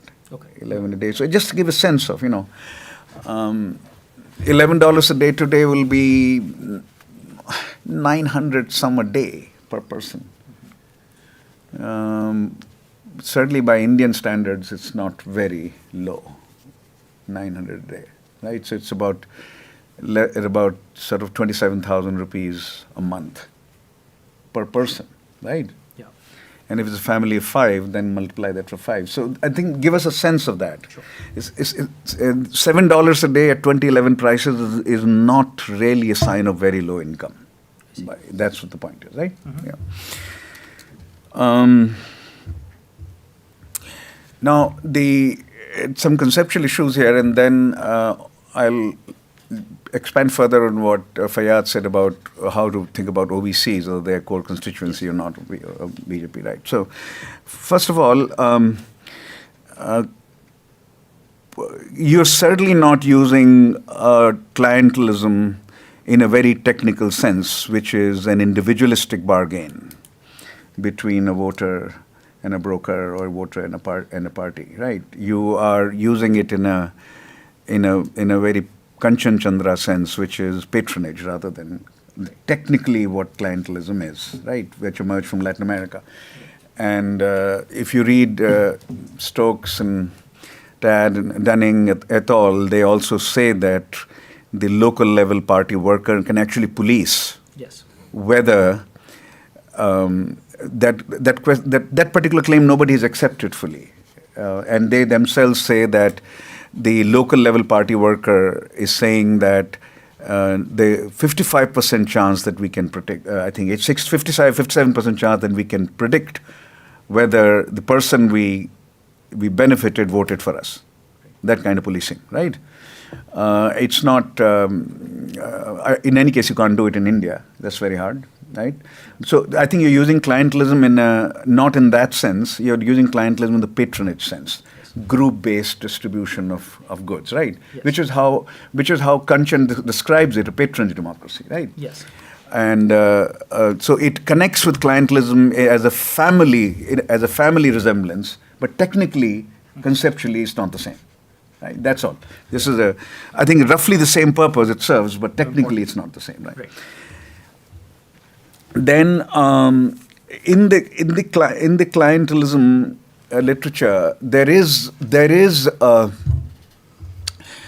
at least if you go through Jennifer Bussell's constituency service idea, Yes. which is not hers, which comes from Richard Fenno. Yes. Right. Richard Fenno's great book, I think it's called Homestyle Yeah. and Soaking and Poking, Yes. when he followed congressmen from the district to the to the hill and then back. Yes.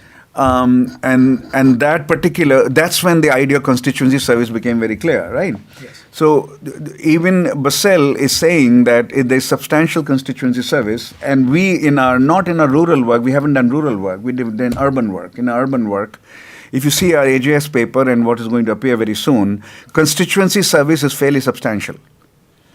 How much exactly? How did we will get Siddharth maybe? 60%. Huh? 60% go on their own. Yeah. 40% go through an intermediary. Right. So you will get this. The constituency service complicates this, right? Yes.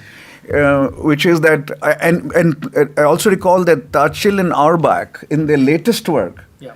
are saying that the local level worker is not doing it only for the ethnic group, No. right? And he is basically trying to move up the party hierarchy, and the more votes he can deliver, the more the greater the chance that he can move up the hierarchy and perhaps get a ticket Right. to run for office, right? So then his incentives are not structured in a very intra-ethnic way. He has to deliver more votes, right? And so they're saying that from the slums of Bhopal and from the slums of Jaipur, the two places they study, you're getting actually cross-ethnic behavior by the local broker or local party worker, who is also playing the broker in some sense, right? So I think the constituency service idea complicates this and might have to be brought in.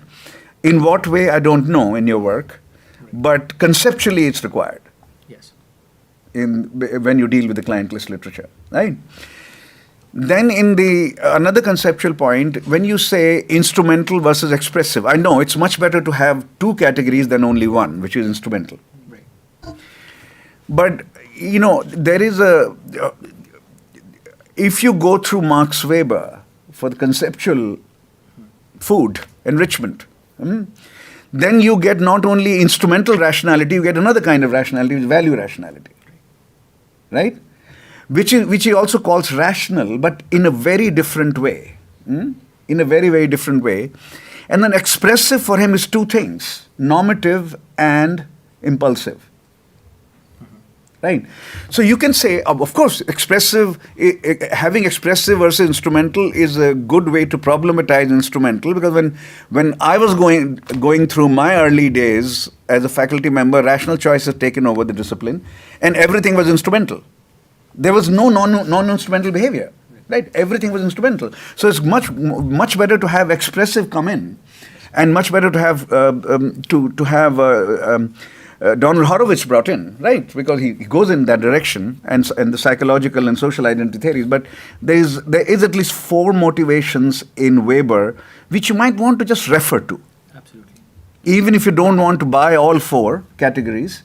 Yeah. But he is very insistent on those four categories, and they're very different kinds of behavior, right? Different kinds of behavior, and maybe on voter behavior they apply. I don't know. But certainly the human behavior, he says there are four different kinds.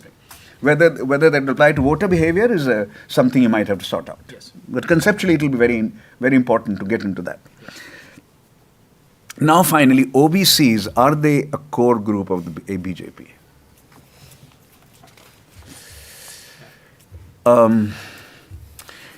you took Dalits out. You say Dalits are an out group, Muslims are an out group.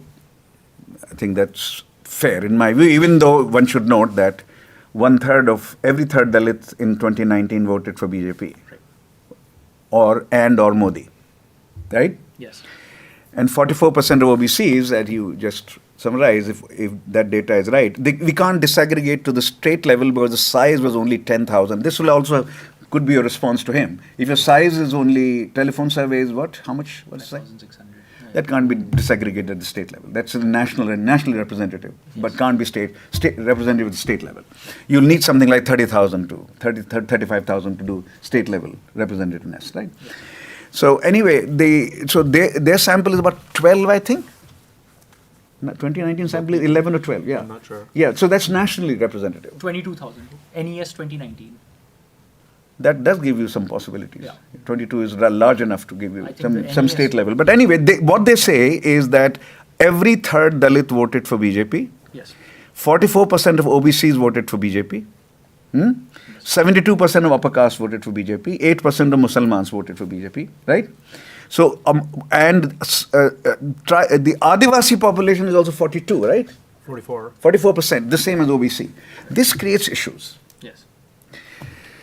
Now, if you go by the Golwalkar Hindu nationalist ideology, then only the upper caste of the core group.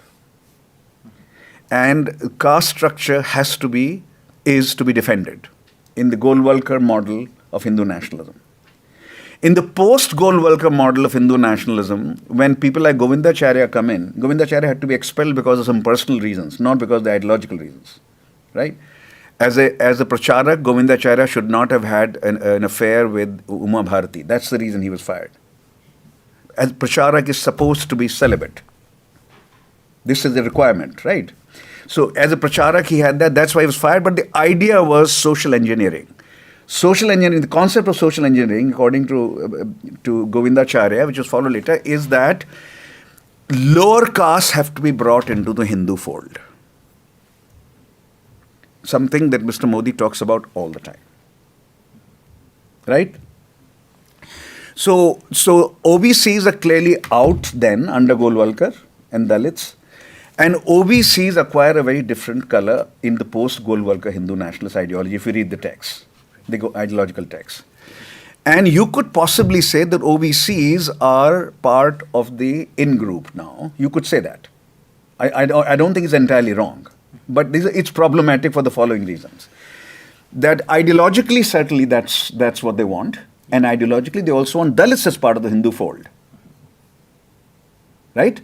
Because they should be part of the Hindu family. So remember when Akhlaq was lynched in Dadri, Mr. Modi didn't speak at all. When in Gujarat, what town was it? Dalits were lynched, not to death, but to severe injury.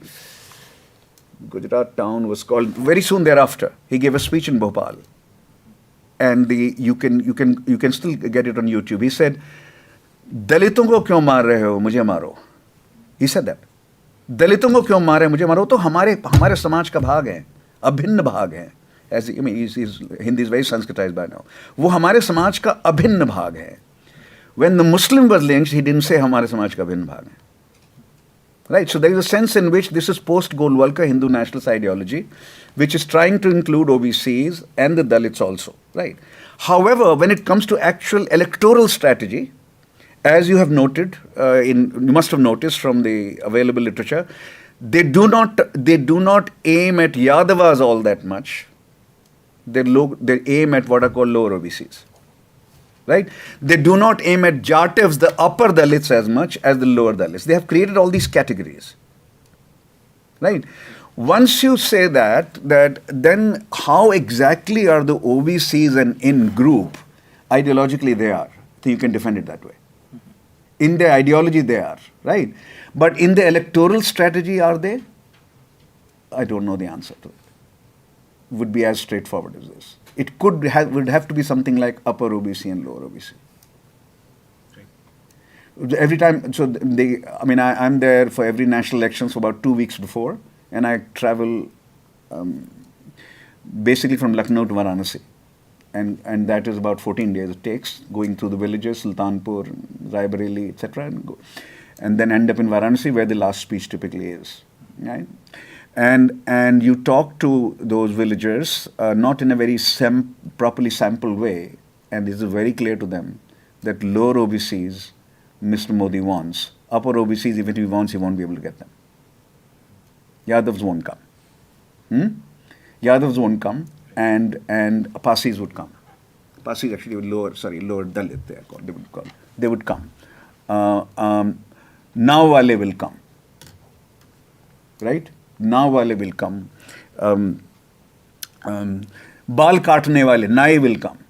So this has to be somehow figured out. I don't know, I really don't know what it means. I'm just raising some issues for you.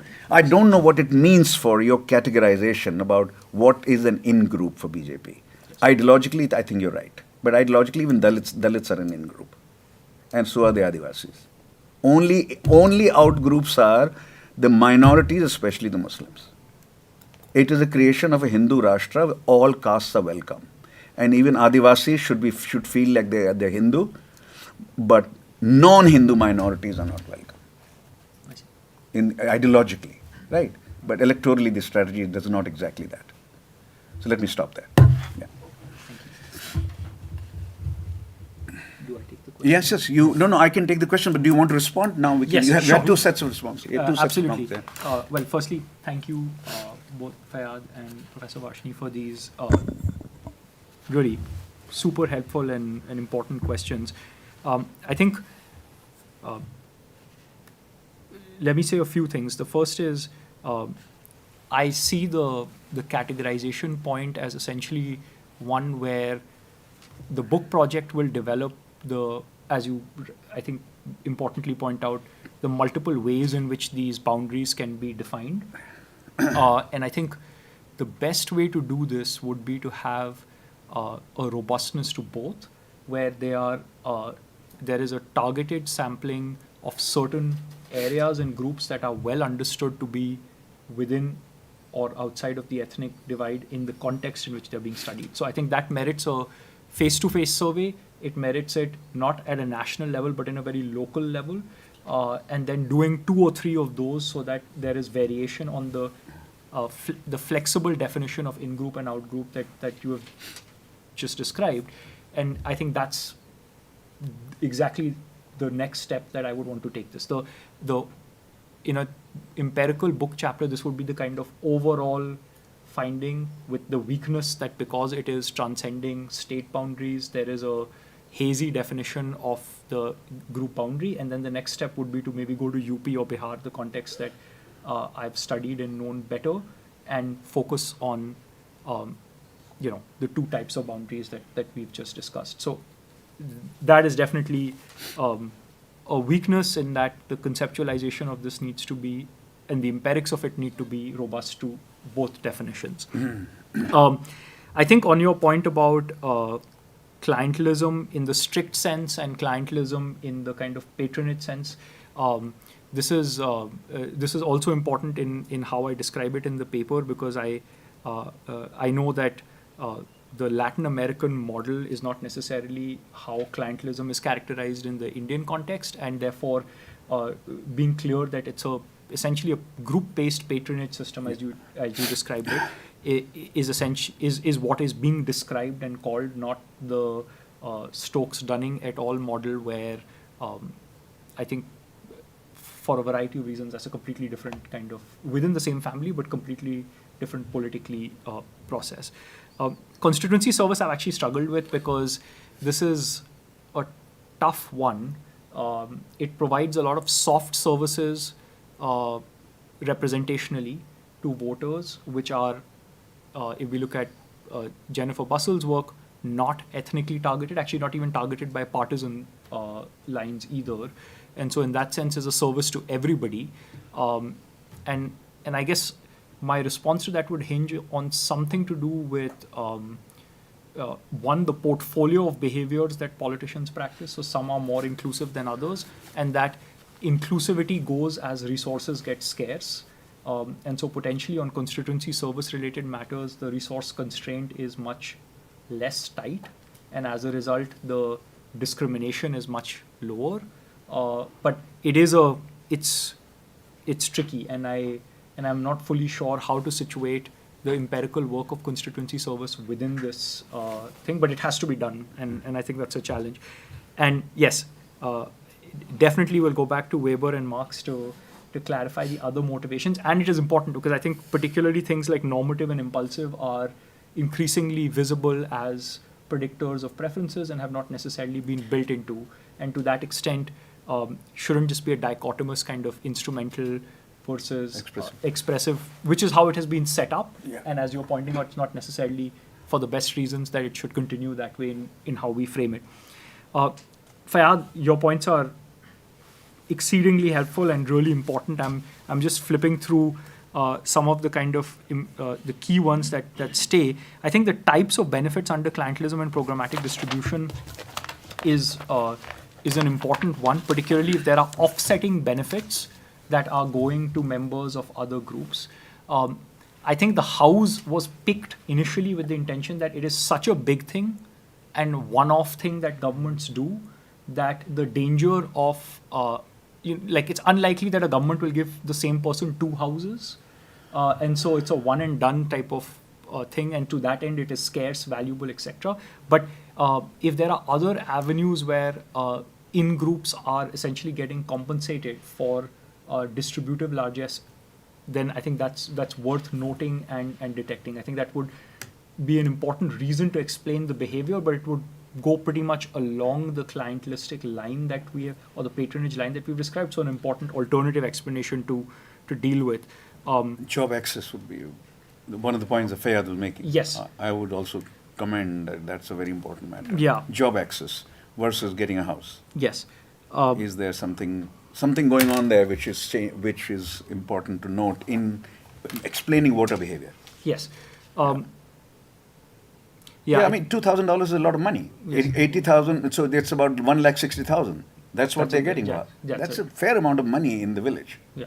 right? That's fair amount, but is the job a bigger deal or something like that, right? Yeah. Is the job a bigger deal? And look, in American populism, this is a serious matter. The goods from China the imports from China have made everything cheaper. Your clothes, your shoes, right? But they've taken the jobs away. I see. Yeah. Right. See, the middle America is devastated job-wise, but even it's getting very cheap goods. The shoes are cheaper, clothes are cheaper, right? Toys are cheaper. Toys R Us is all entirely. It used to be made in China, right? So all of those are cheaper. Yeah. So there may be something like that going on here. Yeah, I think that Jobs versus houses, or jobs versus cooking gas. Right. Yeah. I think the NES data will be helpful here. I have looked at percentages of various caste groups that are dependent on welfare programs, Yeah. which is where I motivated one of the scope conditions that I outlined in the talk. But I think job is not one of them, so it would be important to kind of bring that in and see how things. And unemployment rate, to add to this, is very high in India right now, despite all the benefits. Benefits are coming in large numbers, but unemployment rate is very high. This paradox is a very important one. Yeah. Yes. I think on Fayaad makes a very good case for studying the behavior of Muslims, and I want to do this, but I don't think a survey is the best way to do it.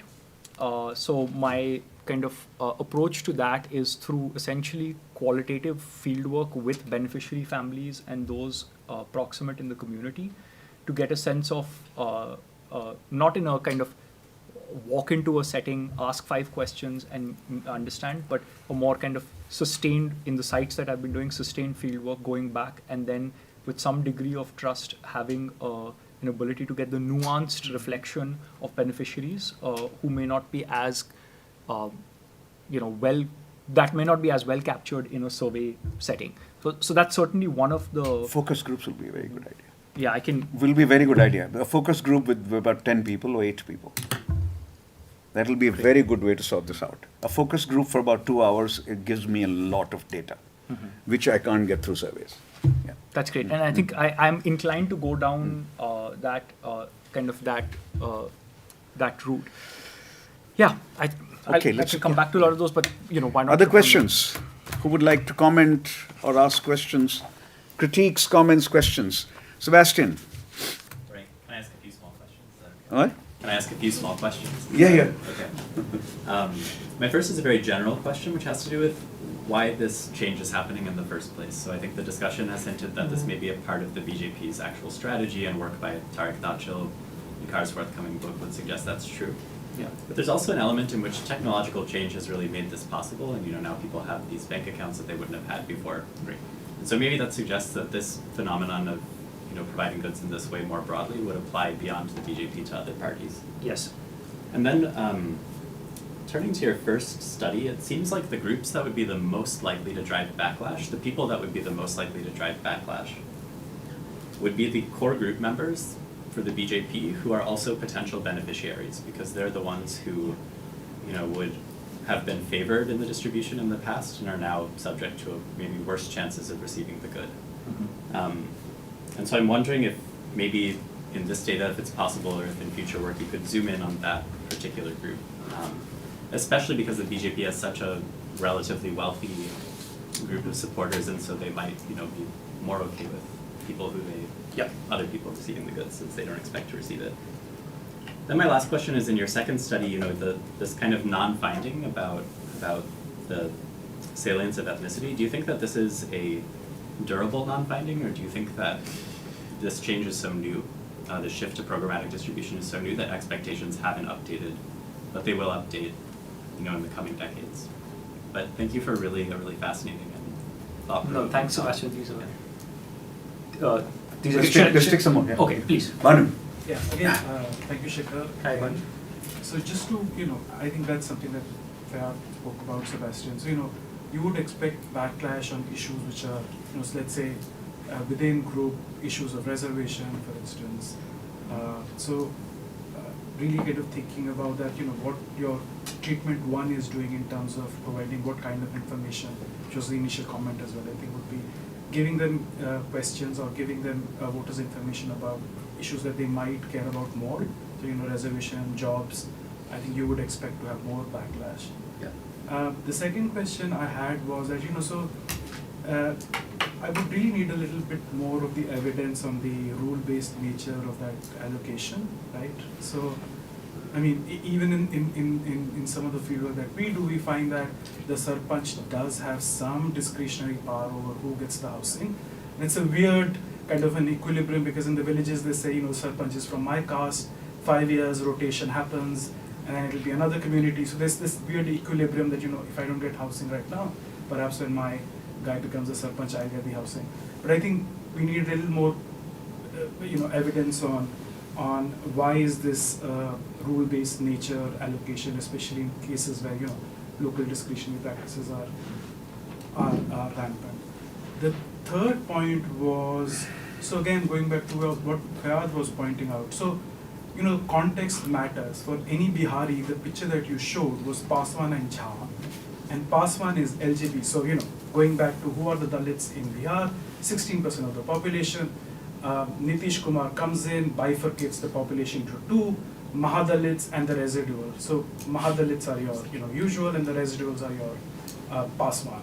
And I feel like in my mind I'm thinking that space for who gets the Dalit vote is already saturated. There is LJP and there is JDU, which is getting the Mahadalit vote. And they don't want to vote for the RJD because it's primarily another ethnic-based party. So the question really is, it would be interesting to see whether the BJP is even competitive for the Dalits. So if the BJP was a competitive party for Dalits in Bihar, perhaps you would see, this relationship between receipt of benefits would perhaps, weaken ethnic preferences. Isn't it competitive at the national level? You're saying at the state level it's not. I'm saying, yeah. So at the state level and local level, right? In the state and the local level. Yeah. Also that, I'm not sure how much of the effect is blurred, given that LJP, JDU have always been with the BJP. So if I'm a Bihari and I see that picture of the LJP of Paswan, and I assume that's, the Lok Jan Shakti party, and then the other side is Jha, who's BJP, I'm not sure, am I voting for the same party or am I voting for the same I see. party? Thanks. Yeah. Yeah, Fantastic paper, thank you. No, thank you. Thanks, Sebastian and Can I and just Banu. add two figure very quickly on Yeah, that, yeah, Shikhar? So, you know, I kind of had very similar questions as kind of both Sebastian and Bhanu, and yeah, also because I was just kind of wondering if you could tell us a little bit more, kind of following on Bhanu's question about like Dalits in Bihar, also just in terms of their representation. This follows on Professor Vashni's points about the kind of expansion of the BJP from its original formulation of upper caste to now kind of including Dalits. Like, what does it look like in, like, you know, we know that Dalits are courted and vote for other parties. And so, because, you know, when you show those two pictures, one is very clearly a partisan, kind of subtle queuing with the tilak and the scarf, and the other doesn't have a partisan queuing, but has a kind of neutral caste. Again, you know, I looked at past one and I was like, how would I read this? But can you tell us just a little bit about the place of Dalits in Bihar, in the BJP? Like, what proportion of seats were given to Dalits to contest? How many won?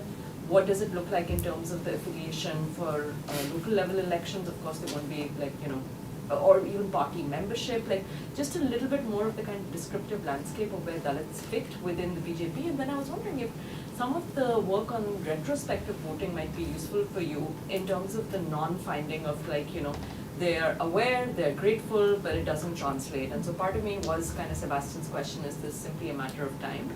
But then I was thinking, maybe it's not a matter of time, and maybe it's not surprising because, you know, retrospective voting is such a phenomenon in other parts of the world, and the data on that has always been, like, the data I know is on Tamil Nadu, which has been doing what the BJP is doing for decades and decades earlier. So in the 50s and 60s, it wasn't really clear whether there was, you know, if you got a wash, like a mixie grinder, right, that was the classic one from the AIDMK in the 60s, 70s, 80s, would it translate into AIDMK voting? So I'm wondering if you can just situate the lack of the finding in the kind of general landscape of the effectiveness or lack thereof of retrospective voting for other parties that have kind of done similar. You know, it's not cash transfers into bank accounts, but it is kind of, you know, not programmatic, non-directed. You know, it's like a mixer grinder for all women. But yeah, I think there might be something there for you to be able to locate that finding and try to understand it a little bit.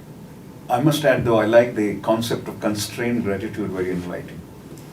Despite the relevance of all these questions, constrained gratitude is a very interesting concept you're developing. And I hope it turns out to be right, but if it turns out to be right, you can own that concept. It'll be a Shikhar Singh concept, constrained gratitude. Yeah. So I'll probably take these in some order as I wrote them.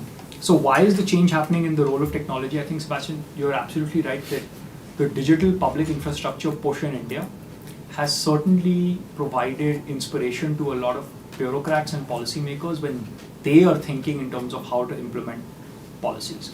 So there is an element of state capacity enabling visualization of programs to go a certain route.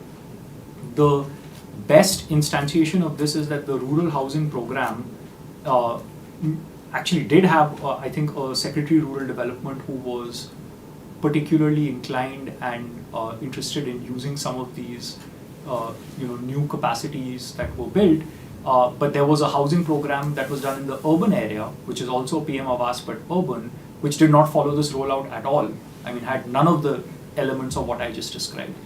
So I think to that end, the role of individual actors at important positions, including the political positions, is important, and I think should not be downplayed. It's not this is not an instance of bottom-up pressure leading to significant improvements or transformation in the welfare state. So the backlash could be driven by outgroup beneficiaries.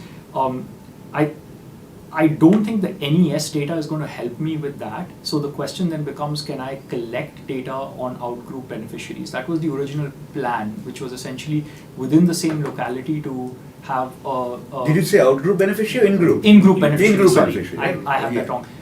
Comparing in-group and out-group beneficiaries, and I think part of that is constrained by the inability to go back into the field, but it can be done now for other programs, particularly the ones that are being launched. Because I think one of the things that the government is doing successfully is this saturation approach, what that means for researchers is an inability to go back into the field and have any control group. And this is something I struggled with as well. When lists are actually being saturated and completed, there is a difficulty in necessarily identifying those that are eligible but not yet benefiting.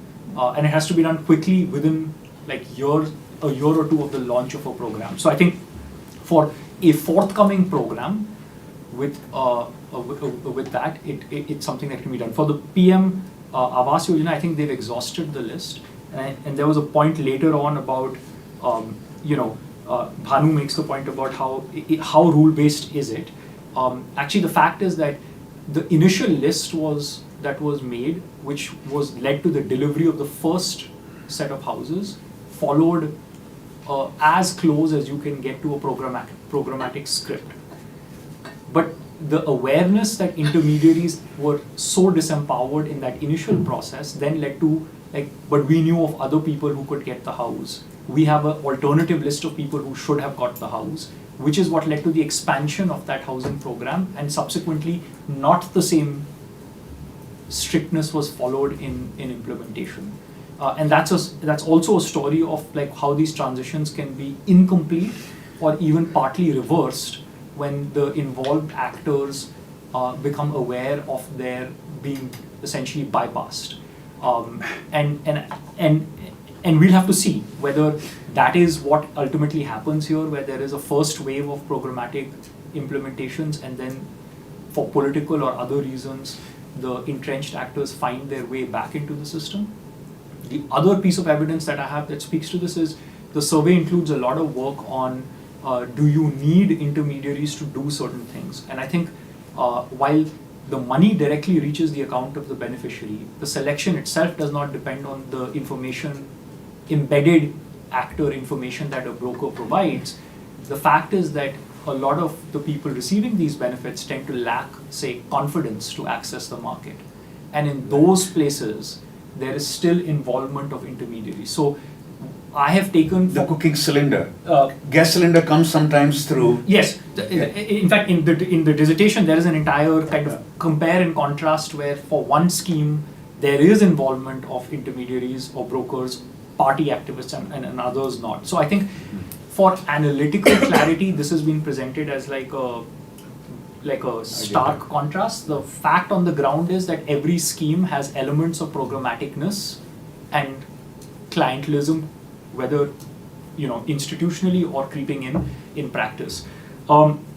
Is it a durable finding, or is it likely to go? I do think that this was kind of a hard test put early on, hard test in that for ethnic preferences to weaken, with subsequent kind of iterations of other benefits going through the same way, and there being a change in the kind of way other governments approach with some variation on parties doing this, there can be scope for this to change. And so I definitely don't think that this is like a conclusive assessment of ethnic voting. It will take time, which I'll have to sit out and wait and see how it plays out to see whether there is a weakening over time. But we will have the first data point from this, that a couple of months or years into it, nothing, and then follow up by others, and hopefully me would be able to see whether there is a kind of change over time. Just on the Dalit politics of Bihar and how to situate Dalits in the context. So I actually don't have the figures, Prerna, that you requested. I should get them. At least on the slides on the proportion of BJP candidates that were Dalits, and the party membership statistics I imagine are harder to get, but I'm sure the BJP has, as they do with their candidate lists, maybe some description of the social basis of their membership. Okay. Last question will be his, yeah. Okay. Then we'll break. We cannot go on for more than 5 minutes. Oh, okay. So sorry. Just all of which is to say, the districts that I picked actually picked with some sense of variation on the position of Dalits in Bihar politics. So one of them is actually a stronghold of the Congress, in eastern Bihar, where very much you would expect Dalit mobilization not to be as part of an NDA kind of conglomeration, howsoever defined, with Nitish Kumar being in or out. And another set was actually in an area where there is variation on this. And the idea was in the original data collection to actually split the data by the pivotality of the Dalit vote to the BJP.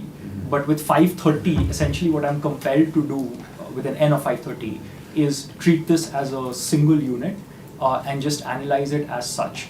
But I think the NES data has a few thousand data points, so maybe there is something to be done at least observationally on this count with a larger sample frame there. It'll be about 15% of 20,000, right? 21,000, you said? Yeah. 15% of that, so they'll get 3,000, and then of 3,000 Dalit animals. Thibault, last question. Last question. Thank you for a great presentation, great work. I think I had seen an earlier iteration of the paper. The question I had for you is about the core voter idea, and especially relative to the first survey, the nationwide survey. So I know this actually came up in Fayaad's comments about how could you even possibly disaggregate this to get more nuance in terms of who the core voters are. And this is probably more for your book project. I wonder if all those core voters care the same way or to the same extent.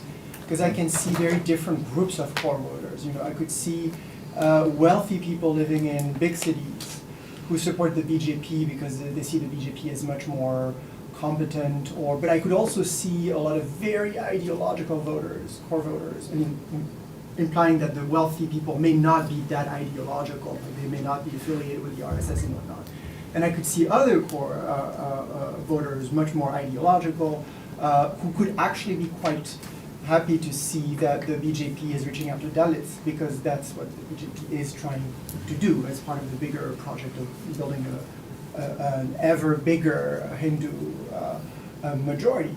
So I wonder if you're planning to do, I don't think you have that in your paper, no. But I wonder whether this is something you will take into account in the future. And with the election coming up in a few months, this is something that is going to be interesting to look Whether at. the new ideology will translate into an electoral strategy, Yeah. that's the, Because I could see different types of core voters. Yeah. I could see very wealthy people who are not that ideological, who don't like the sort of like communalism at the local NES level. also reported, perhaps this goes in the same direction, NES also reported, Thibault and Shikhar, that 25% of BJP's vote, according to the voters, was a vote for Modi, not for BJP. So it goes in the same direction. Yeah, that's right? why, because I think I asked you this question about Modi of specifically the sort of like charismatic appeal and how that played, right? How many of those core voters are just driven? A lot of rich people might vote for him not for ideological Exactly, reasons. yeah. It's just Modi. Right? 25% of voters, Or according to even NES. even low-income voters Yeah.